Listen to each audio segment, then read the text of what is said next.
Hi, welcome to another edition of Talking About. My name is Christopher DelGaudio. And I'm Bob Laria.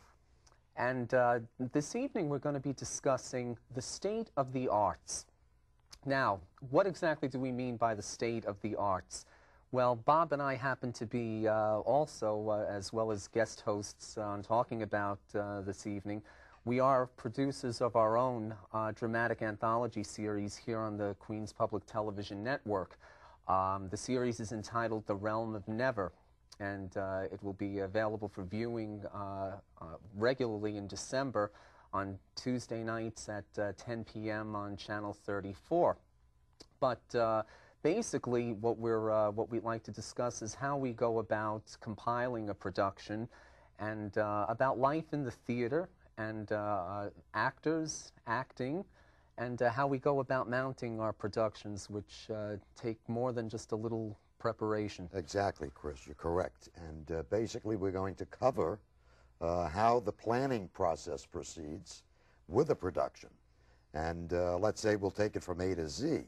And probably, Chris, what we should do is talking about actually the planning stage when we sit down, you and I together, and we plan our production. Let's get involved, say, for now, in the acting end of it. Yes. And perhaps you'd like to just mention a few words to the audience about that. Well, with our show, first of all, I write most of the original episodes that we do, which are 29 minutes in length, original teleplays exploring the intricacies of human thought and feeling. And I have to quote one of our producers here at QPTV, Anna Vitale, that everything that we do begins with a thought, and I'd say every production begins the same way. That's correct. It's a concept first. What do I want to say? How do I want to say it? What do I want to try to teach and try to impart in this particular episode? And it evolves from there. We've been fortunate enough to have a group of actors from the tri-state area who have been so dedicated in lending themselves and lending their talents to our scripts and our productions. It is very true. We're somewhat surprised, and I know you've mentioned this in the past to me many, many times, Chris, that the good actors, the majority of the good actors out there probably will never catch a major break. And it's really evidenced by the shows that we've been producing. We've really been blessed with lots of talent within the local area, and it's really helped with our productions and with the planning. And perhaps, Chris, what you want to do is, Chris also directs, and I co-direct a number of the episodes. And Chris, what you might want to say is basically how you get these actors up to snuff, so to say, with respect to a production.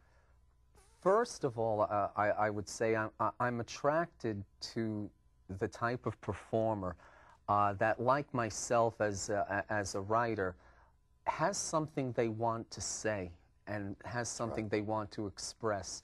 I think every creative person has something very important that they need and want to say. There are times you get people that are looking for a stage career, more for a sense of vanity, but I think for the most part, there's something inside people that they need to resolve. And when I can tap into that as a director, and I could see what is it that's going on with this particular performer personally. So you're triggering their mechanism, so to say. Yeah, I have to, I like to get to know my performers to a certain degree. Right. And because I can better, when I realize what they need, I am better able to get them to that place. And it's that place of truth, that place of being organic, of being pure.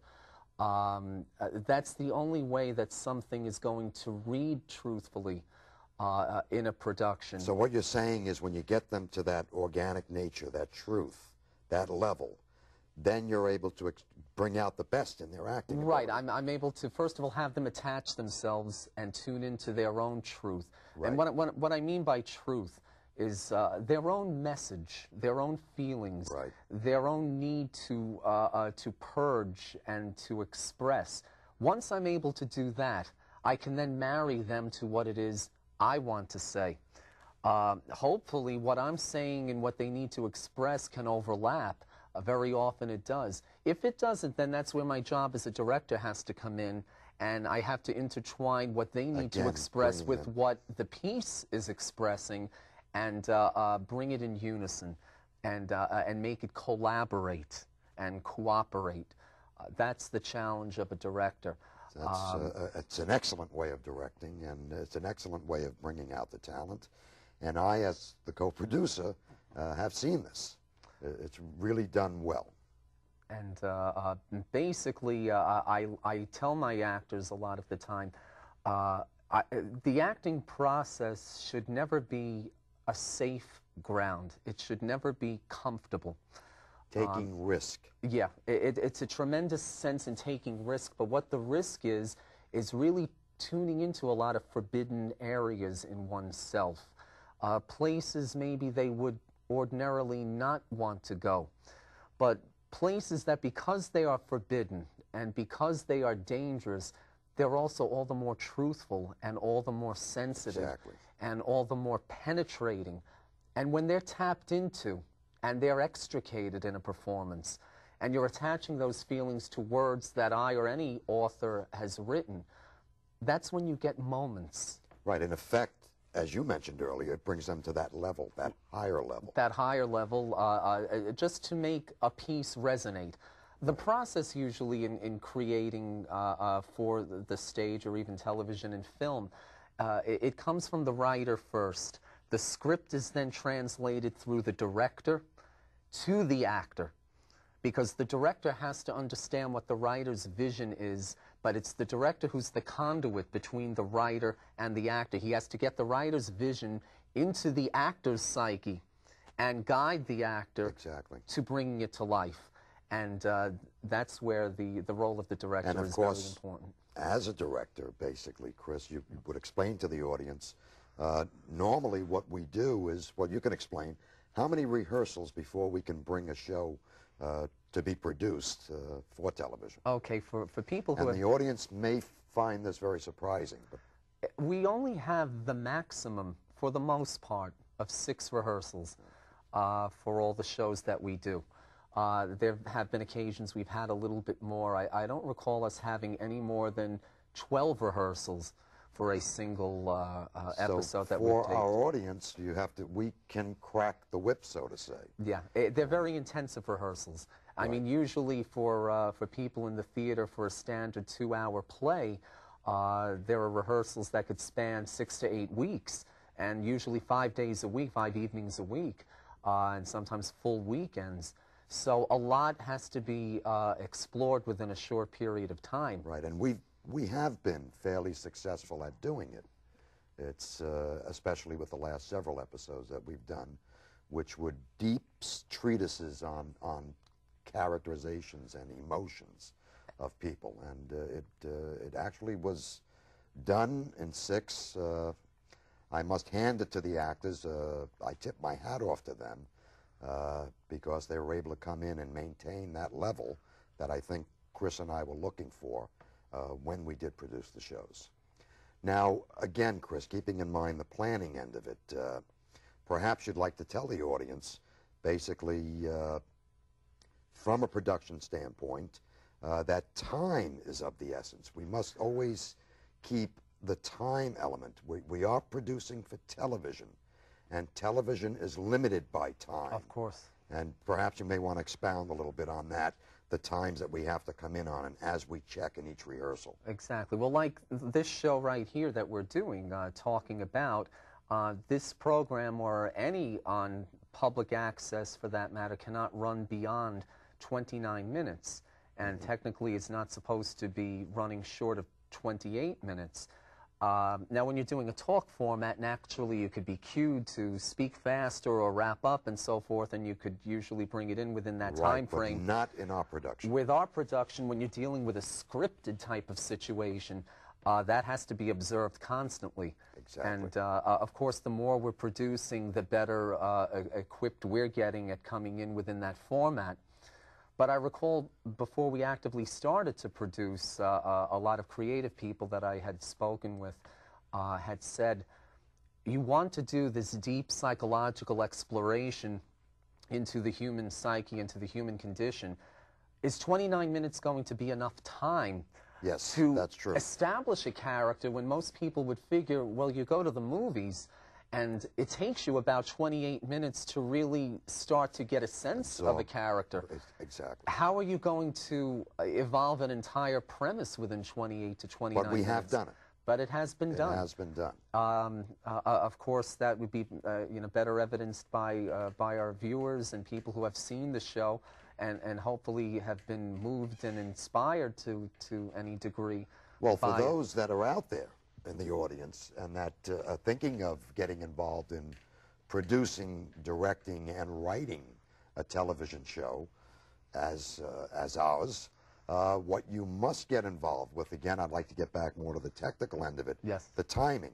Since you're dealing with a 29-minute production, it's imperative when you have your rehearsals with the actors that from day one, from the first rehearsal, everything is timed. Each scene that has gone over is timed. Yeah. And what Chris and I do, basically, is we have a stopwatch. Yeah.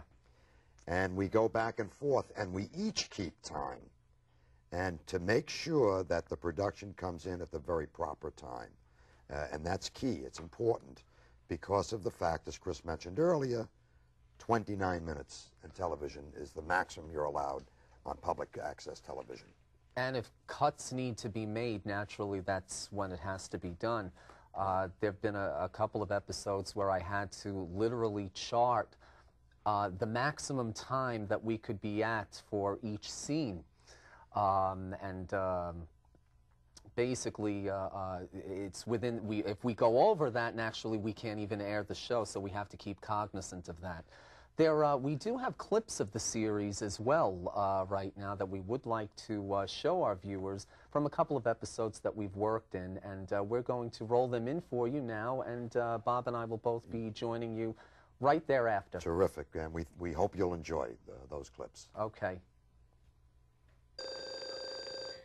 Hello? You said I was an excellent student, but you never asked what I was studying. Nursing. Because like you, I care. I want to take the pain away. But the way to do that is not to find the symptoms. It's to treat the cause. And I have. And yes, Susan, I am a perfectionist. So I made sure I gave her the right shot and took the pain away completely. It's gone. She's gone.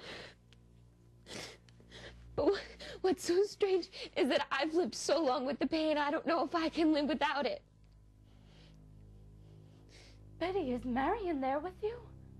Are you with Marion? Oh, no. I'm with friends. Welcome back again. As you saw by a couple of the clips that we just showed you, we have a program of theatrical nature that's reminiscent of the type of programming that aired live on a consistent basis during the 1950s, when young playwrights, or even old playwrights for that matter, were able to craft an original piece and get it seen on a mass scale.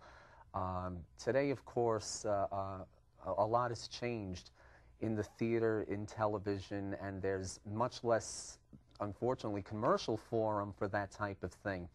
But we believe that there definitely is an audience for pieces that really appeal to the psychological end of life. And what we usually call our series is the underdog flexing his muscles somewhat, the little guy attempting to be seen and to show what he has. Sort of like the independent film producer. Yeah, we would be what you might call independent television producers, or what I like to call it as alternative television. Right, that's a good term. Basically saying things that might not ordinarily be said in other forums, and maybe in a way that's just a little more fresh, a little more original. That's not to put down what anybody else is doing, but different. That's the point, just in a way that maybe is different from what other people are doing. And if there's anything that people do aspire to creatively, it's something different. It's something that's changed. Since we only have one day, and actually less than an 8-hour day to realize these productions, there are a lot of technical aspects that unfortunately may not always be perfection. Our crew, which has been so dedicated, so great. We'd like to actually take this opportunity to thank the crew that we've had. We've really had a wonderful crew over the past 2 years that we've been doing this, and but they only see the show actually the day that we come in to tape. Exactly. That's again, our hats off to them. That's a tribute to them. They really don't get the opportunity to have a pre-production rehearsal. And well, you can mention, Chris, about another, and I think it's a unique thing according to what you do, and you've actually taught me this, is we actually put down, as we're going through the rehearsals, we actually put down the camera angles.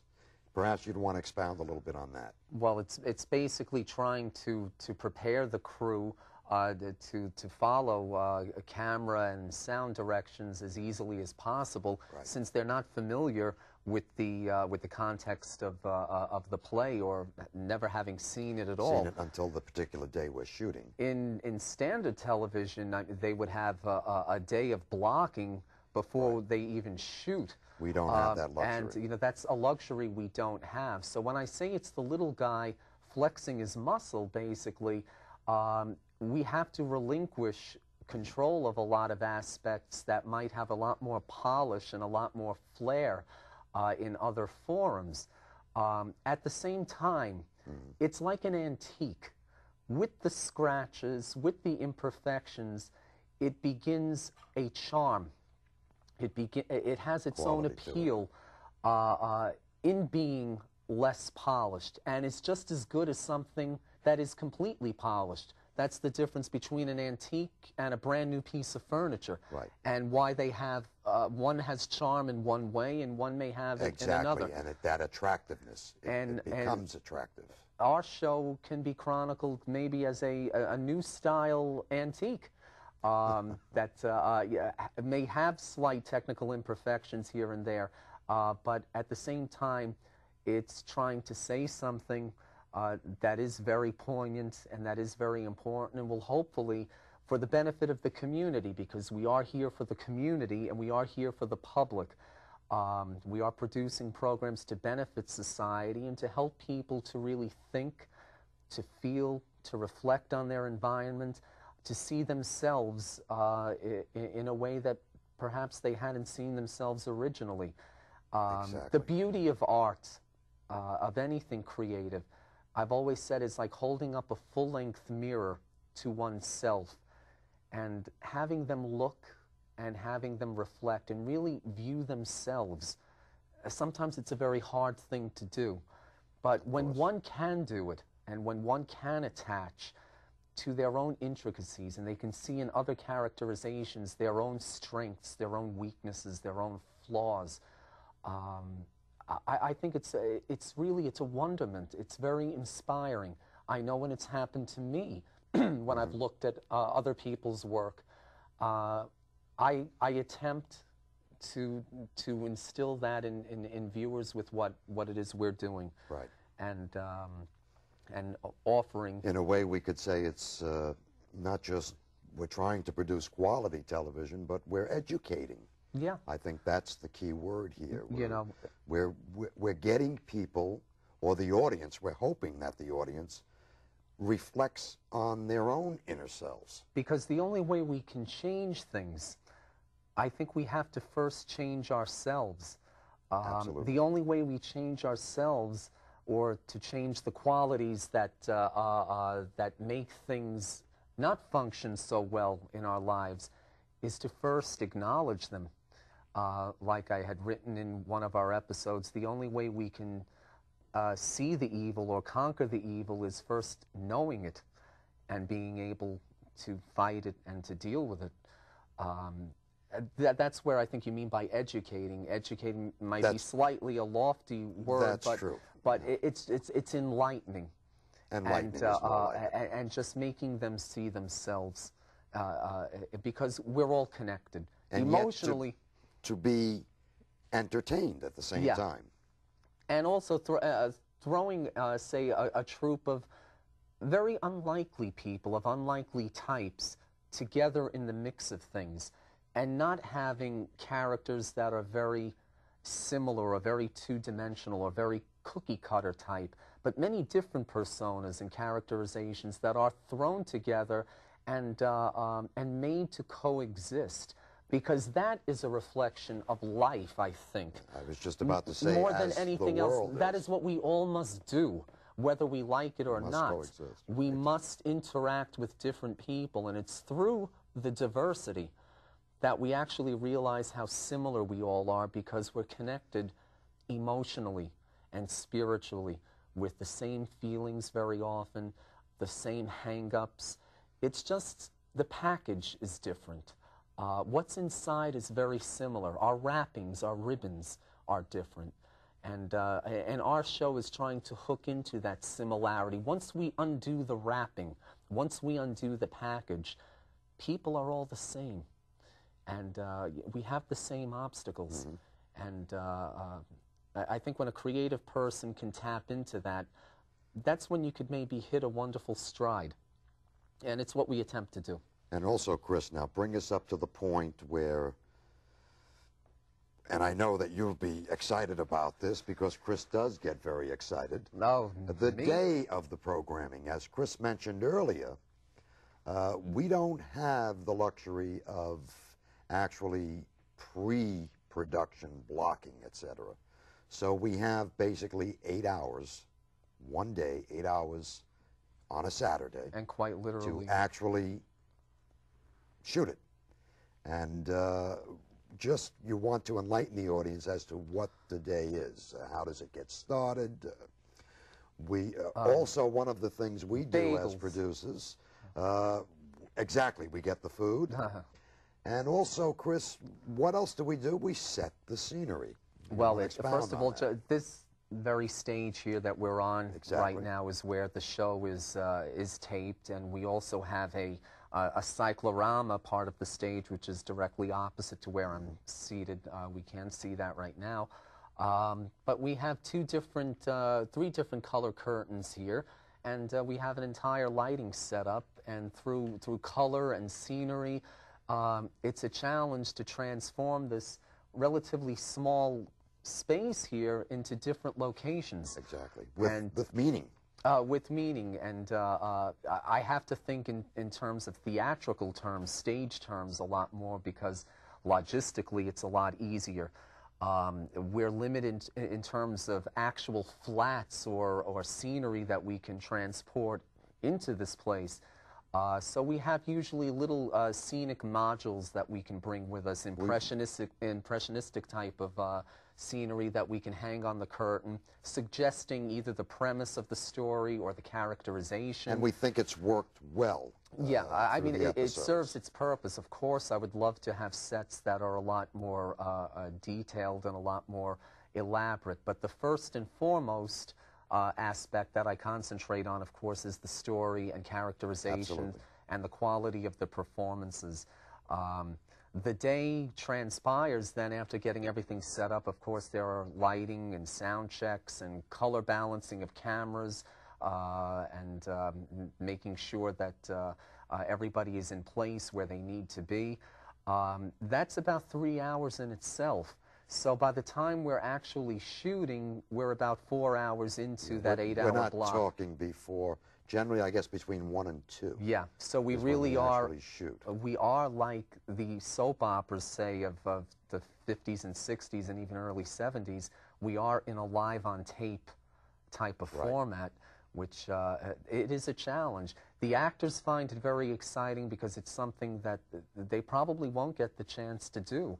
in other forums. So it helps them be better. Yes, and I fully agree It helps with you, them and I think delve it, into what they have to be better and to be stronger, and it helps all of us technically to live up to and demand more things of ourselves than, say, we would ordinarily do. And if there's anything artistic, if there's any state of the art that's more meaningful, I don't know of it. It's just when we're in a forum that just helps us to be all we could be. Well, television is probably the most powerful form. The most, Right, exactly. yeah, because it has that ability to reach such a great many people in a short period of time. And it's bringing theater to TV. And it's offering people just a different type of programming, a more alternative and experimental type of programming, which has quite a bit to say. And so far, we're very proud of what we've been doing in a short period of time. For those potential producers and directors and writers and out there, I hope that basically you've had some semblance of what it takes to do shows like this. And one thing you must always remember: always be positive. Never say it's impossible. That's right. I think by focusing, and Chris knows that we do this quite well together. We focus and we plan well. Anything can be accomplished. That's it, and it's always to believe, as I wrote in one episode, in the greatest possibilities of yourself and of everyone around you. When you have that belief in yourself, of course, first, and of other people, that's when great things can be achieved. And to anybody who would aspire to do anything creative, be it dance, art, music, writing, believe in yourself. That's where it begins first. And you'll see how others will gradually start to believe in you also. And as we mentioned, time, like always, is just about running out. We'd like to thank you for joining us in this edition of Talking About. We were very happy to be here with you this evening, and we hope you join us again. Well, again, we'd like to give our special thanks to our producer of Talking About, Jonathan John Griffith, and for giving us this opportunity. And once again, our show entitled The Realm of Never will be available for viewing as of December, Tuesday nights, 10 o'clock, Channel 34. We hope you can join us. And once again, we'd like to thank you for tuning in to Talking About this evening. I'm Christopher DelGaudio. And I'm Bob Laria. And we wish you a pleasant evening. Good night.